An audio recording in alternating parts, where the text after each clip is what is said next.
made up my mind, not another day. You're on borrowed time, let me get away. Yeah, I'm running, yeah, I'm running. So love me or leave me, I'm standing alone. Can't shake a feeling that lives in my bones. Lie to me, tell me you wish that you could, but nothing you gave me is worth what you took. Cause baby, when I'm gone for good.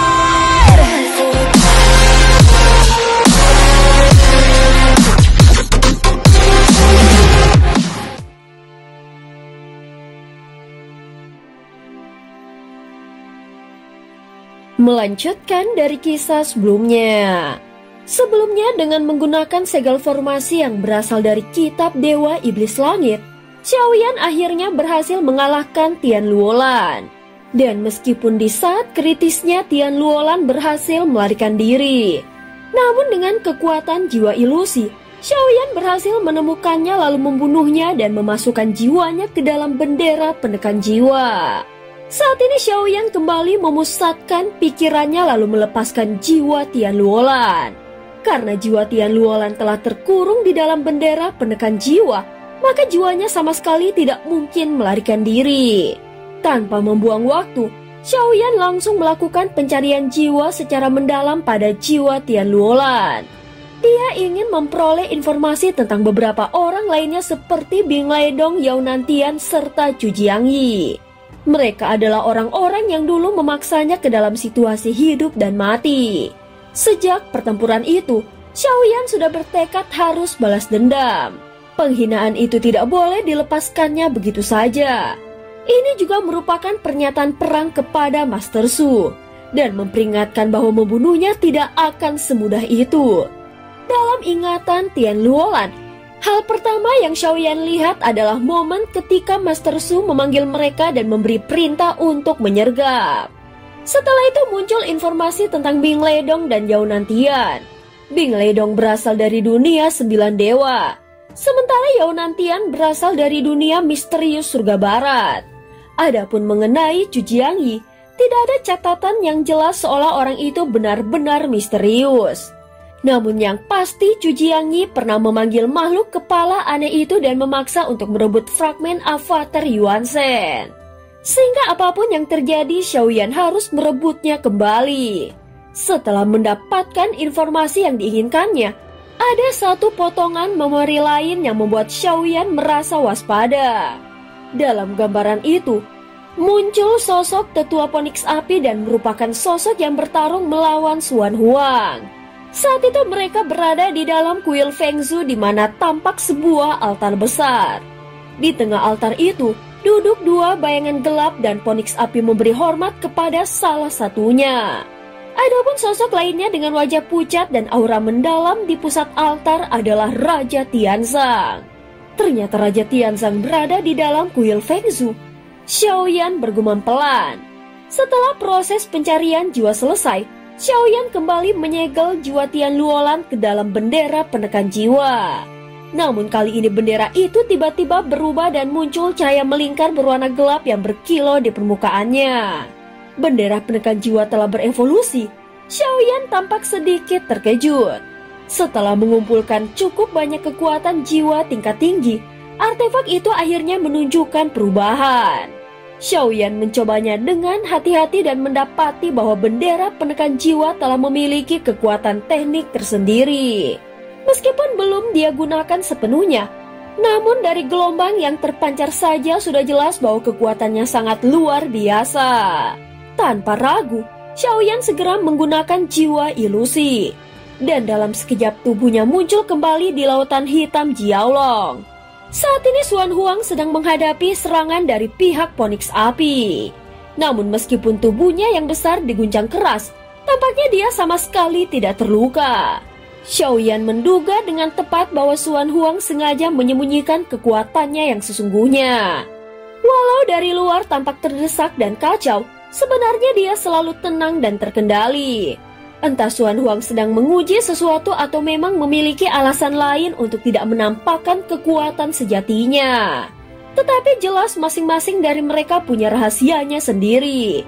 Yang terpenting bagi Xiaoyan sekarang adalah mendapatkan kepercayaan Xuan Huang.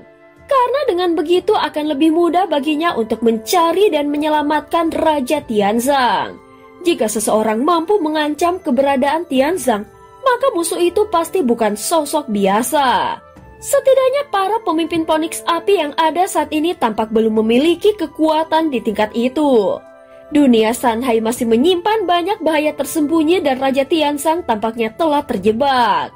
Xiaoyan tahu tujuannya bukan untuk melawan Phoenix Api, karena itu urusan antara ras naga dan ras Phoenix Api. Sehingga dia berbalik tanpa ragu dan langsung menyerang Xiao Feng Tianhou dan Chao Ming Hayao dengan kekuatan luar biasa membuat keduanya terpental.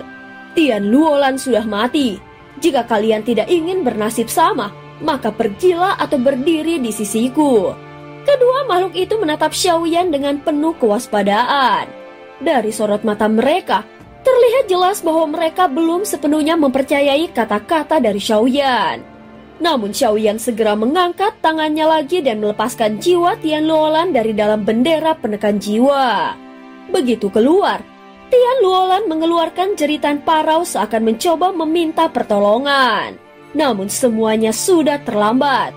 Setelah melalui pencarian jiwa, kesadarannya telah hancur parah dan membuatnya tidak lagi mampu melakukan apapun. Ketika melihat Tian Luolan benar-benar dibunuh oleh Xiaoyan, bahkan Xuan Huang yang sedang bertarung sengit melawan Phoenix Api tidak bisa sepenuhnya mengabaikan hal itu dan melirik ke arah Xiaoyan. Xiao Feng Tianhou menjadi sosok pertama yang menyadari ada sesuatu yang tidak beres. Dia merasa pertempuran kali ini sudah mustahil dimenangkan oleh pihak mereka. Jika terus dilanjutkan, maka mereka benar-benar bisa kehilangan nyawa di tempat ini. Lagi pula mereka datang hanya untuk membantu sementara, bukan untuk berperang sampai mati. Jadi ketika keadaan memburuk, tentu saja mereka yang pertama ingin kabur. Namun Phoenix Api menyadari niat mereka dan mengeluarkan teriakan dingin. Jika kalian berdua berani melarikan diri, maka bila ras kami kalah, ras naga tidak akan melepaskan kalian begitu saja. Segera Xuan Huang menanggapi dengan nada tajam namun tenang. Kalian tenanglah. Ras naga tidak sepicik ras Phoenix. Kami tidak akan menuntut kalian. Lagi pula, kemenangan sudah menjadi milik kami. Kalau kalian tidak pergi sekarang, maka kalian hanya akan mati sia-sia. Dalam hal beradu lidah, Xuan Huang sama sekali tidak kalah dari Phoenix Api. Mendengar jaminan dari Raja Naga, kedua ras itu pun segera menarik diri dari pertempuran. Sebenarnya mereka memang tidak memiliki dendam pribadi terhadap Xiaoyan. Mereka hanya menunggu keputusan akhir dari Xuan Huang, seolah menguji apakah Xiaoyan benar-benar diakui olehnya. Dengan tindakan ini, Xuan Huang pasti semakin menilai tinggi Xiaoyan, karena dia bisa membuat dua ras kuat memilih mundur tanpa perlawanan. Sementara itu pasukan dari ras Phoenix Api mulai panik. Mereka segera menyadari bahwa keadaan semakin memburuk dan pihak naga benar-benar mendominasi. Kehilangan dua ras bisa dianggap sudah kehilangan lebih dari separuh kekuatan, dan peluang untuk bertahan hampir tidak ada. Pada saat yang sama, Xiaoyan melepaskan satu jiwa lagi dari bendera penekan jiwa. Dan itu merupakan Ye Tian. Dia segera berkata dengan suara tenang namun tegas, "Kau tidak boleh meninggalkan dunia Sanhai. Ikuti perintahku dan jalankan apa yang kuperintahkan. Jika kau berani melawan, maka kau akan terkurung di dalam bendera penekan jiwa selamanya." Ucap Xiaoyan menatap awan hitam pekat yang melayang perlahan di hadapannya lalu melanjutkan kata-katanya. Di sini ada banyak jiwa naga dan makhluk buas yang telah mati. Jangan sia-siakan mereka. Latihlah mereka menjadi pasukan iblis di bawah kendalimu. Mereka akan berguna di medan perang, terutama jenis seperti Lei yang tidak mengenal hidup dan mati. Ucap Xiaoyan lagi. Ye Tian hanya mengeluarkan dengusan rendah sebagai tanda setuju lalu menyelam ke dalam laut hitam. Tak lama kemudian, awan hitam itu muncul lagi. Kali ini membawa gumpalan jiwa gelap yang jauh lebih besar lalu menghilang ke kejauhan. Meski kemunculan Ye Tian singkat, namun itu cukup untuk membuat Xuan Huang dan Phoenix Api menatap tajam ke arah Xiaoyan. Gelombang pembunuhan yang luar biasa kuat sempat menyapu seluruh area. Namun itu hanyalah sesaat sebelum akhirnya mereda. "Phoenix Api," ujar Xuan Huang dengan suara yang berat. "Pertarungan ini sudah berakhir. Apakah kita masih perlu saling membunuh?" Sejak awal pertempuran antara keduanya memang lebih seperti adu kekuatan simbolik dan bukan pertarungan hidup mati seperti yang terjadi di sisi Xiaoyan. Saat ini keduanya sama-sama terluka, namun tidak ada yang benar-benar bisa mengalahkan yang lain. Phoenix Api hanya mengeluarkan dengusan dingin. Dia tahu segalanya sudah berakhir dan semua rencananya telah digagalkan oleh Xiaoyan. Jika melanjutkan pertempuran sekarang, hanya akan mempermalukan dirinya sendiri. Selain itu, kekuatan Xiaoyan yang dalam dan misterius membuatnya merasa gentar. Jika Xuan Huang memutuskan untuk bekerja sama dengan Xiaoyan, mungkin posisi ras Phoenix Api akan sangat berbahaya. Xuan Huang, suatu hari nanti pasti akan ada pertempuran besar di antara ras kita. Tetapi untuk hari ini, biarlah sampai di sini saja, ucap tetua Phoenix Api dengan dingin. Bagaimanapun dia juga perlu menemukan alasan untuk mundur dengan kehormatan. Setelah berkata demikian, dia mulai menarik diri dan melangkah kembali ke dalam laut api menuju ke kuilnya. Namun sebelum dia benar-benar pergi, Xiaoyan mengirim pesan jiwa kepada Xuan Huang. "Saudara Xuan Huang, teman yang aku cari berada di dalam kuil Feng Shu." Mendengar itu, Xuan Huang yang tadinya sudah berniat mengakhiri segalanya, matanya tiba-tiba bersinar tajam. Dia langsung berteriak lantang ke arah Phoenix Api. Jadi kau ingin kabur sekarang? Kalau begitu serahkan dulu teman manusiaku yang kau sembunyikan. Apa ras kalian juga telah memakan manusia?" Nada suaranya tegas dan menggelegar seketika Phoenix Api membalas dengan dingin. "Ras Phoenix Api kami tidak menyembunyikan manusia manapun. Kami tidak akan bersekongkol dengan ras luar seperti kalian." Setelah berkata demikian, tubuhnya berubah menjadi pancaran api dan kembali masuk ke dalam formasi api besar lalu menghilang dari pandangan. Xuan Huang tidak mengejarnya. Dia hanya mengirim pesan jiwa kepada Xiaoyan. "Saudara Xiaoyan, racun di dalam tubuhku mulai bereaksi.